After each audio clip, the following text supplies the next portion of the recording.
right, let's launch into our next topic. Former child influencer and the daughter of convicted child abuser Ruby Franke is speaking out about the dangers of parents monetizing their children online. Sherry Franke told Utah lawmakers that there is no such thing as a moral or ethical family vlogger and that vlogging ruined her innocence. Oof. It's a big one. All right, so how do you guys feel about consuming this type of content? I mean, I don't watch a ton of YouTube content, but I will say I do follow some influencers who do feature their kids. And particularly in the early days of motherhood, I found it really comforting. We've talked on the show a lot about how it can be extremely isolating and a lot of moms don't even know where to find other moms and connect and get tips and whatever. So it felt really comforting. And yet as my son has gotten older, while I have included him in some things, he now really has an opinion about it and I respect that. And I feel like when I consume the content, I'm doing it through that lens. A little bit of like, what are the child's rights? And I don't know what that line exactly is, but I know when it's been crossed. Do you know what I mean? Like, I'm just like, I get the ick. And for you as a mom on your personal mom radar level. Exactly. Right? I feel like that's another thing. I'm not a mom, and so I don't have an opinion that I am formed from a human that I'm taking care of. And I feel like it's probably I know when I see a kid on a toilet struggling to go to the washroom, that is crossing a line. That's on YouTube? And there are things everything's on YouTube, everything. Really? I think for me, the line is pretty clear. I think if your child has become the breadwinner for your family, probably a problem. And unfortunately, I think that has happened a lot. And I say that, I don't want to ever come off as a hypocrite. My daughter's 10 now. She also has an opinion. Sometimes she's telling me, Mommy, put this on Instagram, and I'm like a hard no.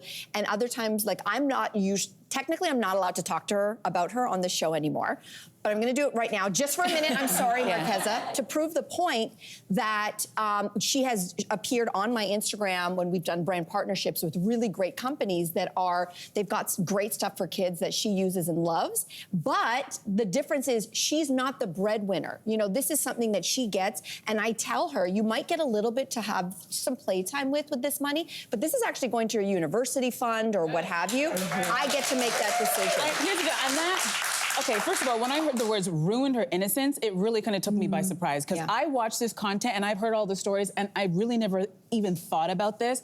What I'm more enamored with is the money that I hear some of these families making, because I hear what you're saying, but like if you're a regular family and then you hear that somebody's making $14 million a year for their kid unboxing toys, everybody knows Ryan's toys. I will open up this uterus and I will make babies.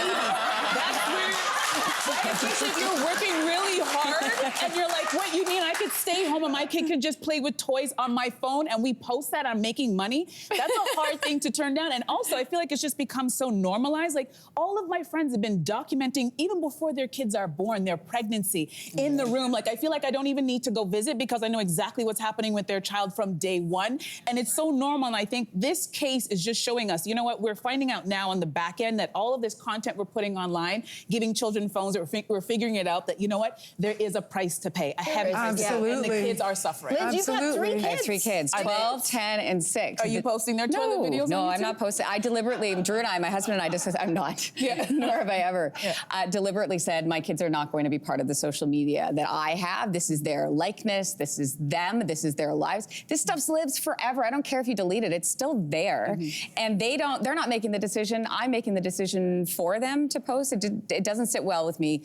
To each his own, you do you. Not to say that I don't judge people, I do. I sit at home and I'm like, don't we? It's like, why? No, like, come on. Like, it's so obvious what you're trying to do here with your children. Calm down, let them live a life without a lens. Well, there's a rule where you can't start a social media account unless you're 13 or some such. So if you can't have your own social media account, why can you be featured in making money in someone else's social content? Is that the line then? Is it the making money? Because if no one was doing any brand partnerships, if it was just about being intimate, I think that's definitely a line, because I think when we're talking about this kind of money, we should be thinking about unions and protections for workers, right? Just like child actors or models are fighting for a union for protections and labor laws. And so that if a situation arises where, God forbid, you have to fight for your rights as a child, you have legislation to back you up, and it doesn't get this bad as this case. That's the problem with tech. The regulations are always slow to catch up to what's really happening. That's right. Hey, you, come a bit closer.